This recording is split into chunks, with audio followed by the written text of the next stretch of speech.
नमस्कार दोस्तों, आज हम डिस्कस करने जा रहे हैं वेब टेक्नोलॉजी। मेरा नाम सागो चौधरी है। तो आइए जानते हैं वेब टेक्नोलॉजी क्या है। वेब टेक्नोलॉजी जनरली रेफर करता है दो कंप्यूटर्स के बीच के कम्युनिकेशन को, जिसमें हम मार्कअप लैंग्वेज का यूज़ करते हैं और मल्टीमीडिया पैकेजेस शेयर करते हैं। पैकेजेस जो है हमारा डेटा होता है। हमारा जो डेटा है दो कंप्यूटर्स के बीच में वो पैकेट्स के रूप में शेयर किया जाता है।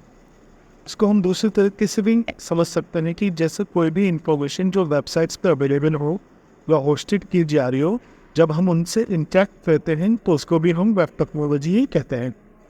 वेब टेक्नोलॉजी में दो चीज़ों का यूज़ किया जाता है या दो चीज़ें हम देखते हैं। एक HTML वर्ड आता है इसके अंदर और एक CSS, खास कर इंस्टेंट स्विच। तो इनको भी हम जानेंगे। तो सबसे पहले हम देख लेते हैं कि वेब की हिस्ट्री क्या है, वेब कब इन्वेंट किया गया था। तो जैसा कि आप लोग सभी जानते हैं सर टिम बर्नर्स-ली को, तो वही पहले व्यक्ति थे जिन्होंने इस समस्या को समझा कि जो मिलियंस ऑफ कंप्यूटर है वो आपस में कैसे कनेक्टेड हो सके, और उसको ही आज के टाइम पे हम इंटरनेट के नाम से जानते हैं। तो इस इंटरनेट टेक्नोलॉजी पे जो भी की चीज़ शेयर की जाती है उसको हम हाइपरटेक्स्ट कहते हैं। तो मार्च 1989 में उन्होंने एक प्रपोजल दिया था इंफॉर्मेशन मैनेजमेंट के नाम से, जो कि उसको एक्सेप्ट नहीं किया गया इनिशियली। और इस तरह से जो उनके सीनियर थे माइक, उन्होंने उसको रिजेक्ट कर दिया। बट इसी के साथ में उनको टाइम भी दिया गया और उनको टाइम मिला और उन्होंने जो है फिर उसके साथ स्टीव जॉब्स के साथ काम करना स्टार्ट कर दिया नेक्स्ट कंप्यूटर्स के ऊपर। और फिर ये उन्होंने इन्वेंट किया 1989 में सर टिम बर्नर्स-ली ने वर्ल्ड वाइड वेब। तो सबसे पहले हम समझते हैं सर टिम बर्नर्स-ली कौन है। ये एक आपके ब्रिटिश कंप्यूटर साइंटिस्ट थे जो कि लंदन में पैदा हुए, और उनका मेनली काम जो था कंप्यूटर्स के ऊपर रहा है। कंप्यूटर साइंटिस्ट हैं।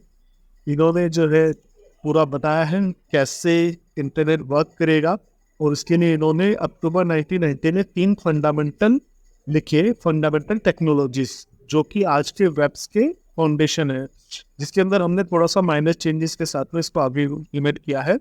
पहला जो उन्होंने बताया वो है HTML, hyper text markup language, जो कि एक मार्कअप लैंग्वेज है जो कि वेब के अंदर फॉर्मेटिंग के लिए यूज किया जाता है। सेकंड उन्होंने बताया URI, फुल फॉर्म है यूनिफॉर्म रिसोर्स आइडेंटिफायर, जिसको आज के हम समझते हैं URL के नाम से। आज जो हम जानते हैं इसको URL के नाम से जानते हैं, और ये मेनली यूज किया जाता है एड्रेस के लिए।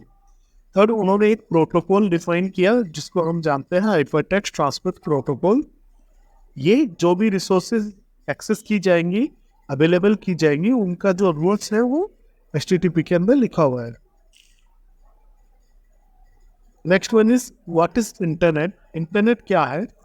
इंटरनेट को हम समझ सकते हैं कि ग्लोबली जितने भी कंप्यूटर कनेक्टेड है उसको ही हम जो आपस में कम्युनिकेशन कर रहे हैं नेटवर्क से डिवाइसेस, इसको ही हम इंटरनेट कहते हैं। इसके लिए एक सूट है इंटरनेट प्रोटोकॉल सूट TCP/IP। अब दूसरी भाषा में कहें नेटवर्क ऑफ नेटवर्क्स को ही, जिसके अंदर private, public, academic, business, government जो भी नेटवर्क्स कनेक्टेड है, चाहे वो वायरलेस हो, वायरली हो, इलेक्ट्रॉनिक्स डिवाइस हो, ऑप्टिकल नेटवर्किंग टेक्नोलॉजी यूज़ की हो, वो सारा हमारा किसके अंदर आता है, नेटवर्क के अंदर। इसके अंदर हम लोग हाइपर डॉक्यूमेंट्स देखते हैं, हाइपर टेक्स्ट डॉक्यूमेंट देखते हैं, एप्लीकेशन है, वेब, वर्ल्ड वाइड वेब का, electronics, mail, telephony, file sharing, ये सब इंटरनेट का ही पार्ट है।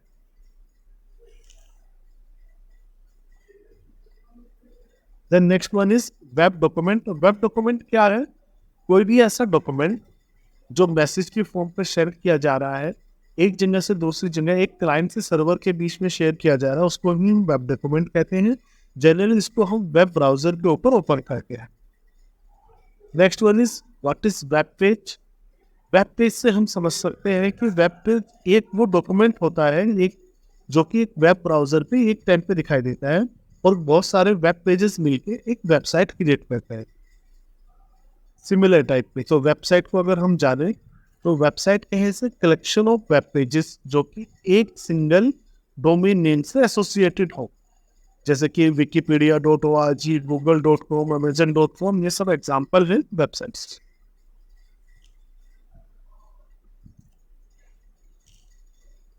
इसके अलावा कलेक्टिवली हम इसको जो है एक्सेस कर सकते हैं with the help of world wide web. यहाँ पर कुछ प्राइवेट नेटवर्क्स भी होते हैं, इंटरनेट और इंटरनल वेबसाइट्स भी हैं जो कि एम्प्लॉयज़ के लिए होता है। आज आप लोगों ने कॉलेजों की ERP सॉफ्टवेयर देखा होता है जो सिर्फ पर्टिकुलरली किसी कॉलेज के फैकल्टीज और स्टूडेंट्स के लिए है, वो भी एग्जाम्पल हो सकते हैं वेबसाइट्स। अब बात करते हैं वेब सर्वर। वेब सर्वर वो सर्वर या वो कंप्यूटर डिवाइस होता है जिसके अंदर कुछ सॉफ्टवेयर हार्डवेयर ऐसे इम्प्लीमेंट किए जाते हैं जो क्लाइंट को रिस्पॉन्स के रूप में डेटा प्रोवाइड कराता है। क्लाइंट जनरली एक रिक्वेस्ट भेजेगा, वो एक्सेस करने का काम जो होता है वो वेब सर्वर का होता है। वेब सर्वर के अंदर हमारी बहुत सारी चीज़ें आ रही है, तो हम आगे देखेंगे डिस्कशन में।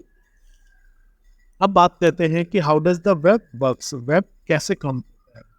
सबसे पहले ये एक क्लाइंट सर्वर मॉडल है जिसके अंदर हमारा क्या होता है, एक क्लाइंट जो कि कोई भी mobile phone, desktop, laptop user हो सकता है, वो रिक्वेस्ट सेंड करता है सर्वर के पास में और सर्वर इंटरनेट के थ्रू उस रिक्वेस्ट को एक्सेस करता है, उस पर रिजल्ट प्रोड्यूस करता है, डेटा प्रोसेस करता है, उसके बाद में उसको क्लाइंट को अवेलेबल करा देता है जिसको हम कहते हैं रिस्पॉन्स। तो मेनली क्लाइंट रिक्वेस्ट करेगा सर्वर से एक डेटा के लिए वो रिसोर्सेज के लिए, और वही रिसोर्सेज और डेटा सर्वर अवेलेबल कराएगा क्लाइंट को रिस्पॉन्स के फॉर्म। ये एक छोटा सा डायग्राम है जिसके अंदर आपको पूरा विजिबल होगा। यहाँ पे हमारे दो एंड होंगे, एक फ्रंट एंड एक बैक एंड। जनरली जो हम वेब टेक्नोलॉजी कह रहे हैं इसके अंदर दोनों चीज़ें आती हैं। अभी हम जो स्टार्टिंग में डिस्कस करने वाले हैं वो फ्रंट एंड डिस्कस करेंगे कि वेबसाइट या वेब पेजेस कैसे डेवलप की जाती है। तो जैसा इस डायग्राम में देख पा रहे हैं, सबसे पहले क्लाइंट जो है आपका रिक्वेस्ट कर रहा है वेब सर्वर से, वेब सर्वर उस रिक्वेस्ट को लेके जा रहा है वो बिजनेस लॉजिक के पास में, बिजनेस लॉजिक को स्टोरेज से इसको डेटा को रिसोर्सेज को अवेलेबल कराया है वापस client with the help of web browser.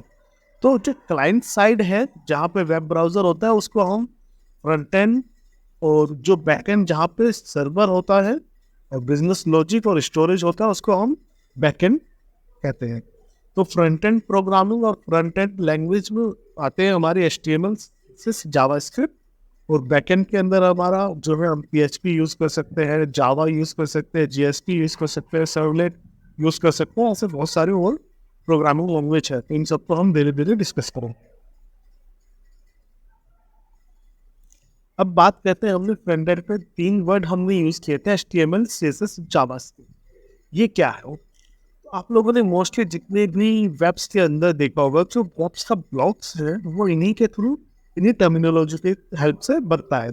Generally HTML, CSS और जावास्क्रिप्ट बहुत ही फेमस है, और आप किसी भी तरह के टूल्स को अगर देखें या वीडियो लाइब्रेरी अगर आप चेक करें तो उसके अंदर मेनली जो भी होगा वो सबसे पहले इन 3 लैंग्वेजेस के बारे में ही बताएगा, क्योंकि जो हमारा HTML है वही हमारा बेस है जिससे हमारा बिल्ड कैसे करेंगे, अब वेबसाइट को बिल्ड कैसे करेंगे वो हमारा HTML डिफाइन करेगा। अब सबसे पहले बात करते हैं, जैसे हमने HTML कहा, HTML क्या है? HTML के अंदर हमारे जो एलिमेंट्स है वो हम डिफाइन करते हैं, like paragraph, section, heading, navigation bars, ये सारी चीज़ें हम HTML के अंदर डिफाइन करते हैं। इसका एक छोटा सा कोड है। Generally HTML code HTML tags के साथ में स्टार्ट होता है, देन इसके 2 सेक्शन में हम इसको डिवाइड करते हैं, एक हेड और दूसरा बॉडी। तो इसके अंदर अभी ये ब्लैंक है कि हम कैसे आपका एक HTML टैग या HTML कोड स्टार्ट करेंगे। ये ब्लैंक अभी रखा हुआ है, इसको अभी हम नेक्स्ट अपने वीडियो के अंदर डिस्कस करेंगे कि HTML के अंदर प्रोग्रामिंग या HTML कोड्स कैसे जनरेट करते हैं। नेक्स्ट है CSS। CSS को हम कहते हैं कास्केडिंग स्टाइल से, ये भी यूज़ किया जाता है मार्कअप लैंग्वेज HTML के साथ में, जिससे हम ब्यूटीफाई और प्रेजेंटेशन में हम कैसे अपनी वेबसाइट को ब्यूटीफाई कर सकते हैं या प्रेजेंटेबल फॉर्म में ला सकते हैं। इसके लिए हम CSS का यूज करेंगे। जनरली ये स्टैंड करता है कास्केडिंग स्टाइल स्विच। CSS बहुत ही इम्पोर्टेंट है क्योंकि जो एंड यूज़र है उसको वेबसाइट कैसे दिख रही है, कैसा कलर है उसके, कैसा बैकग्राउंड इमेजेस है, उसके कलर्स कैसे हैं, कंटेंट के कलर कैसे हैं, ये सारी चीज़ें हमारी CSS के अंदर डिफाइन होती हैं। Then next one is JavaScript. JavaScript क्या है? ये ऑब्जेक्ट बेस्ड स्क्रिप्टिंग लैंग्वेज है। ये क्रॉस प्लेटफॉर्म है। दैट मीन्स कि इस पर कोई फर्क नहीं पड़ेगा कि आप किस तरह के ऑपरेटिंग सिस्टम पे इसको रन कराना चाह रहे हैं। आपका बस वेब ब्राउजर जावास्क्रिप्ट अवेलेबल होना चाहिए। ये कोई कंपाइल्ड लैंग्वेज नहीं है, ये ट्रांसलेटेड लैंग्वेज है। दैट मीन्स कि जावास्क्रिप्ट का कोड किसी भी वेब ब्राउजर पे चल जाएगा अगर वहाँ पे जावास्क्रिप्ट अवेलेबल हो रखा होगा या एम्बेडेड हो रखा होगा उस वेब ब्राउजर के साथ में। जावास्क्रिप्ट मेनली स्क्रिप्टिंग लैंग्वेज है जिसका काम होता है कि वैलिडेशन, एक क्लाइंट साइड वैलिडेशन क्रिएट करनी। इससे हम जैसे मैंने कहा वैलिडेशन से, तो इससे हमारा डायनेमिक कंटेंट भी क्रिएट होता है HTML के अंदर। That's all for today. I hope हम नेक्स्ट वीडियो में HTML से स्टार्ट करेंगे। HTML एलिमेंट्स, टैग्स और HTML body, HTML text, HTML tag और HTML एलिमेंट्स, ये सारी चीज़ें हम नेक्स्ट वीडियो में डिस्कस करने वाले हैं। तो that's all for today. Thank you and please like, share and subscribe the channel. Thank you.